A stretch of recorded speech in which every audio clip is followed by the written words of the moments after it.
Assalamualaikum warahmatullahi wabarakatuh. Saya Fajar Pradana. Pada video kali ini, saya akan membahas mengenai cara membuat use case diagram dengan menggunakan tools Modelio.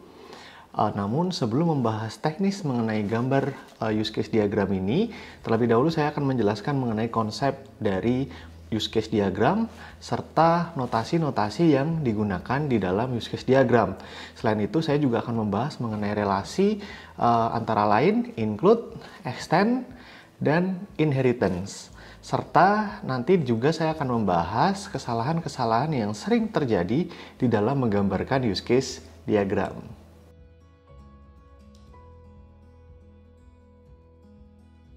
Setelah kita kemarin membahas mengenai bisnis proses model yang berada pada problem space, pada video kali ini saya akan membahas sebuah diagram yang areanya sudah berada pada solution space. Namun kedua jenis diagram ini sama-sama masih pada fase rekayasa kebutuhan. Diagram itu adalah use case diagram.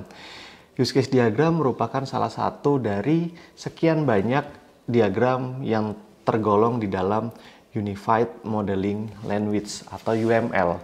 Jadi UML itu sebuah bahasa pemodelan yang menyediakan berbagai macam jenis diagram untuk memodelkan sistem baik secara statis maupun dinamis. Use case diagram tergolong yang mana?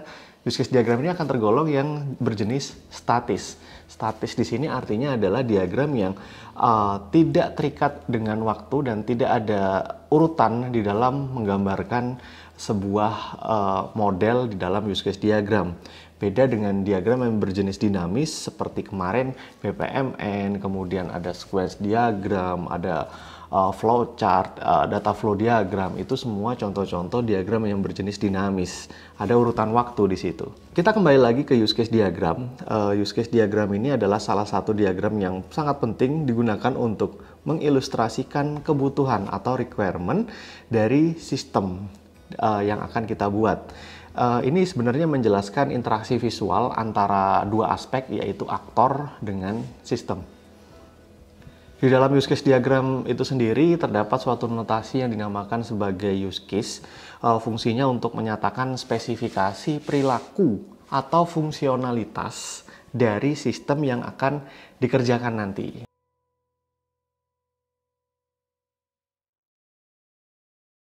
Ada dua notasi utama di dalam use case diagram. Yang pertama itu disebut sebagai aktor. Aktor merupakan sesuatu yang berinteraksi langsung dengan sistem. Bisa berupa orang atau peran, bisa juga sistem yang berada di luar sistem kita, dan memang itu akan berinteraksi langsung dengan fungsionalitas dari sistem yang akan kita modelkan.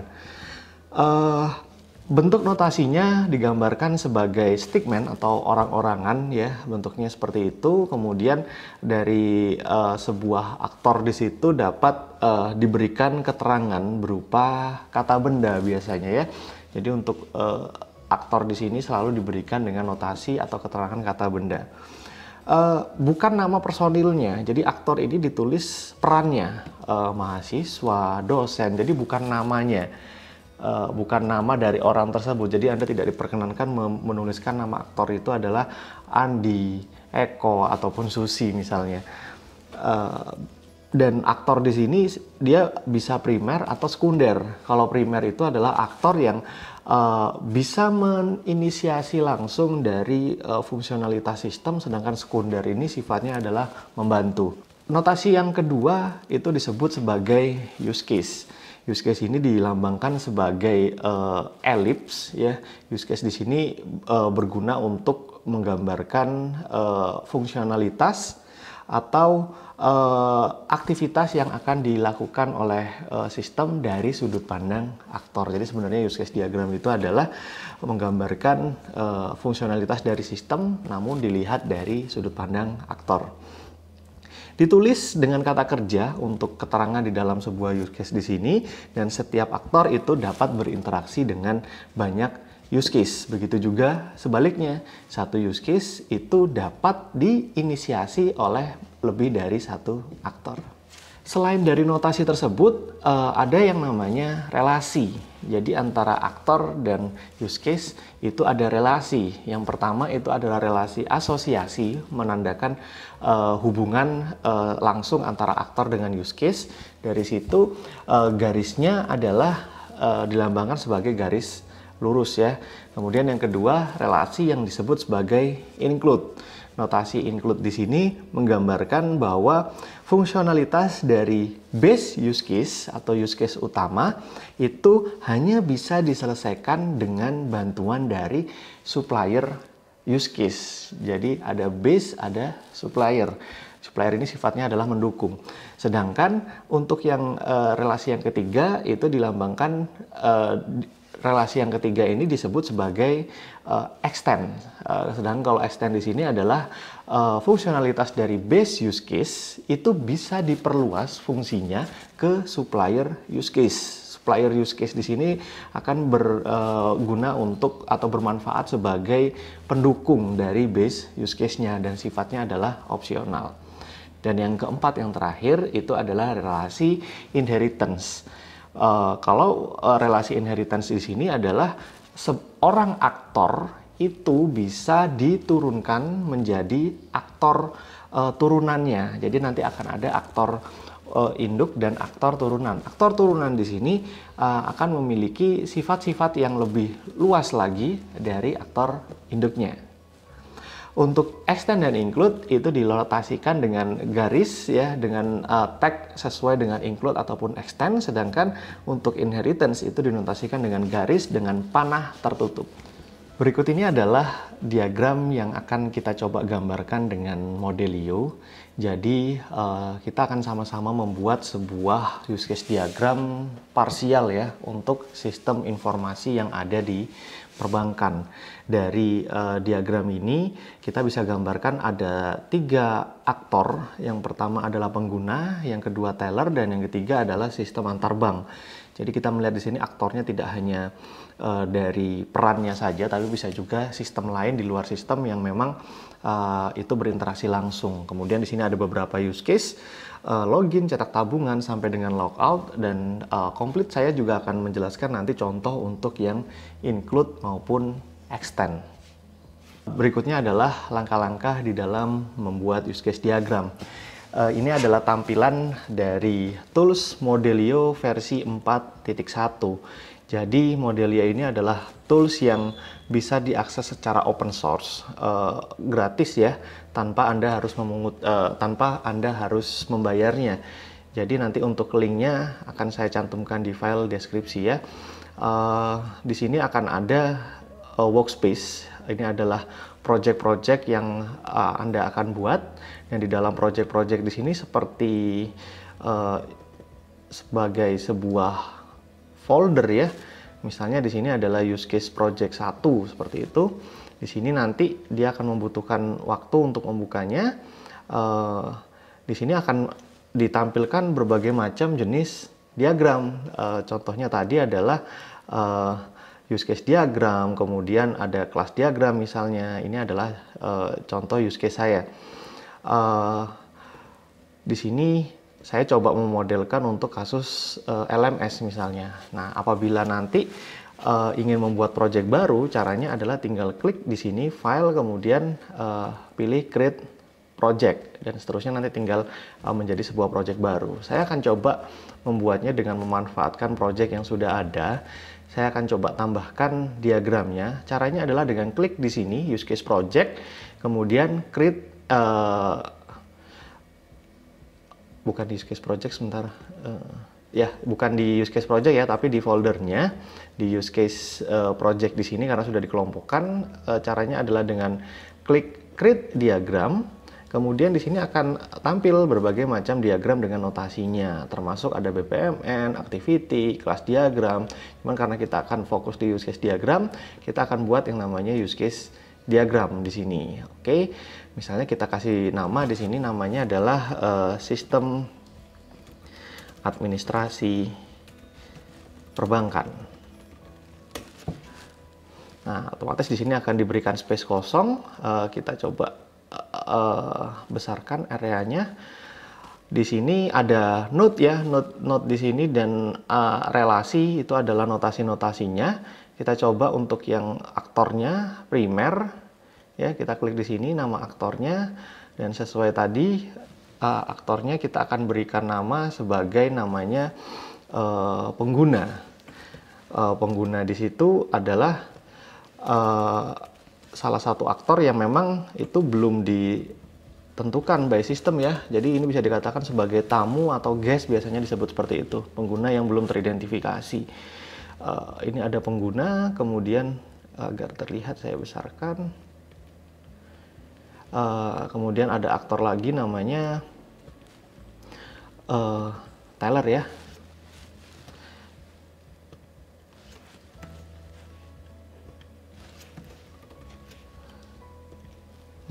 Nah, begini, jika sudah kita coba rapikan, ini kan tidak lurus ya, kita bisa rapikan di sini dengan seperti ini, dengan klik align left, itu akan otomatis dia akan meluruskan dengan bagian atasnya. Kemudian ada satu lagi aktor namanya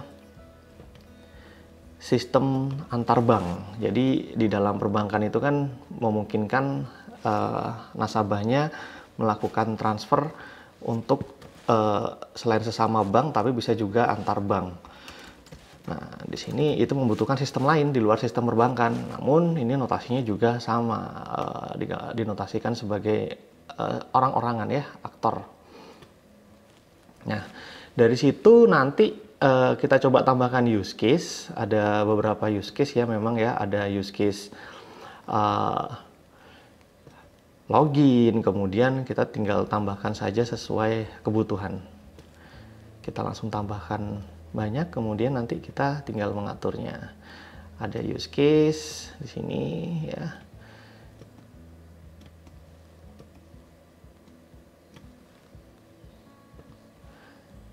Untuk use case di sini tolong diperhatikan bahwa selalu memberikan keterangan dengan kata kerja, sedangkan kalau aktor itu adalah kata benda.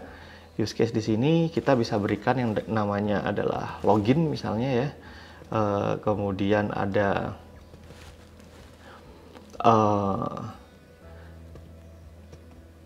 misalnya cetak tabungan.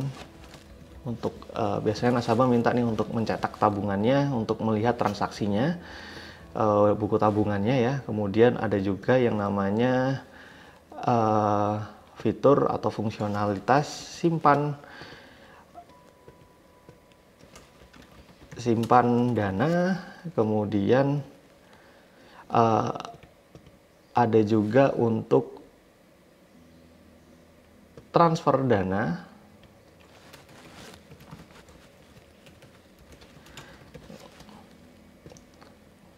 Dan yang terakhir, misalnya di sini teller itu bisa logout. Seperti itu. Jadi ini yang berbentuk ellipse itu dinamakan sebagai use case. Ini merupakan fungsionalitas dari sistem yang akan kita bangun, yaitu sistem administrasi perbankan dari sudut pandang aktor. Nah, dari sini kan ada relasi ya, relasi pengguna. Ini siapa yang bisa menginisiasi dari aktor primer di sini siapa? Apakah pengguna, teller, atau sistem antar bank? Sehingga kita perlu sebuah link di sini, relasi. Kita akan buat relasi antar aktor maupun use case tersebut. Ke login begitu ya, kita akan tarik garis, kemudian di teller itu adalah fungsionalitasnya dari teller cetak tabungan ya, seperti ini ya, ditarik saja garisnya, otomatis hubungannya akan terlihat ya. Kemudian untuk simpan dana, transfer dana itu juga relasi ke tellernya.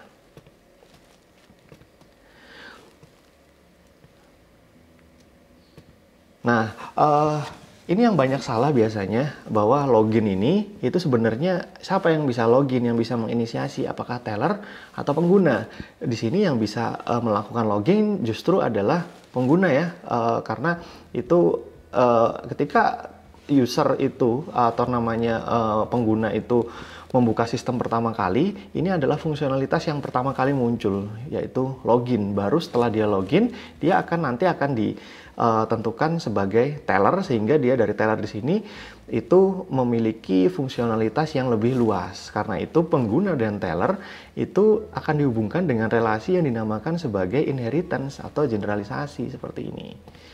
Nah, notasinya adalah garis dengan panah tertutup. Nah, beda dengan logout. Logout itu hanya bisa diinisiasi oleh teller, bukan pengguna. Nah, kemudian dari sini ada satu, ini semua bersifat sebagai base use case, karena base use case itu adalah use case utama yang langsung berinteraksi dengan aktor utamanya, aktor primary. Ada kemungkinan juga dalam menyelesaikan tugas-tugas atau aktivitas yang ada di sini, base use case itu akan membutuhkan yang namanya use case lain. Use case lain inilah yang disebut sebagai supplier ya, supplier use case. Ini kita bisa kasih nama di sini, misalnya kita buat yang namanya ini ya, supplier use case hitung saldo. Nah, kenapa dibuat supplier use case di sini? Memang ada kepentingan dari base use case di sini itu ada aktivitas yang berulang ya. Misalnya disimpan dana, ditransfer dana, ini ada sebuah flow di dalam use case di sini yang itu harus terlalu kompleks ya, dan itu harus dikeluarkan untuk bisa direuse kembali oleh use case yang lain. Misalnya hitung saldo di sini. Jadi di dalam simpan dana itu ketika nanti nasabah melakukan request untuk menyimpan dana, teller akan mengambil fitur ini. Nanti di dalamnya dia diharuskan melakukan penghitungan saldo untuk memastikan saldo awal dan saldo setelah menyimpan dana apakah memang sudah berubah. Sehingga kalau kasus seperti itu, berarti kan untuk menyelesaikan simpan dana di sini membutuhkan kerja dari supplier juga. Jadi tanpa supplier ini simpan dana nggak akan selesai. Sehingga relasi itulah yang disebut sebagai include. Ya, jadi arahnya adalah mengarah ke yang di-include. Jadi yang ke arah yang di-include-kan adalah hitung saldo, seperti itu. Nah, nanti ada garis putus-putus dengan notasinya adalah diberi keterangan berupa include, gitu ya. Nah, ini kenapa dikeluarkan? Karena memang nanti ada kebutuhan untuk reuse, misalnya untuk transfer dana. Jadi teller ketika mengaktifasi fungsionalitas transfer dana di sini, itu ada opsi sebenarnya bahwa teller akan melihat saldo dari nasabah tersebut yang akan melakukan transaksi. Namun apakah itu suatu kewajiban? Tidak ternyata ya. Jadi transfer dana di sini bisa dilakukan tanpa harus menghitung saldo, sehingga relasi itulah yang disebut sebagai extend. Garisnya sama, putus-putus, cuman arahnya itu adalah dia akan mengarah ke yang di-extend. Yang di-extend itu kan transfer dana ya, berarti arahnya adalah ke transfer dana. Ini adalah extend. Nah, include dan extend di sini secara konsep kalau include akan mengarah ke supplier, sedangkan kalau extend akan mengarah ke base use case. Cuman saya akan lebih lebih gampang dengan rumus seperti tadi ya. Include mengarah ke yang di-include. Yang di-include yang mana? Yang hitung saldo. Extend akan mengarah ke yang di-extend. Jadi ada imbuhan D-nya di situ untuk mempermudah pemahaman. Nah, berikutnya sistem antar bank. Ini sistem antar bank termasuk ke dalam jenis supplier, bukan supplier, secondary actor. Jadi secondary actor di sini sifatnya adalah membantu menyelesaikan sebuah use case di sini. Beda dengan primary actor yang memang dia bisa menginisiasi. Itu relasinya adalah ke transfer dana seperti ini. Jadi dalam melakukan transfer dana dia membutuhkan kerja dari sistem antar bank. Baik, seperti itu caranya. Cukup mudah bukan ya di dalam menggambarkan use case diagram. Nanti cara berikutnya Anda tinggal melakukan exporting saja untuk apabila digunakan di aplikasi lain, misalnya dalam format PNG ya. Saya coba save. Nah, di sini adalah hasilnya, nanti kita bisa lihat ya. Sistem administrasi perbankan. Nah, ini adalah hasilnya. Baik, sekian video kali ini tentang membuat use case diagram dengan menggunakan tools Modelio. Semoga bisa bermanfaat. Sampai ketemu lagi di video-video selanjutnya. Wassalamualaikum warahmatullahi wabarakatuh.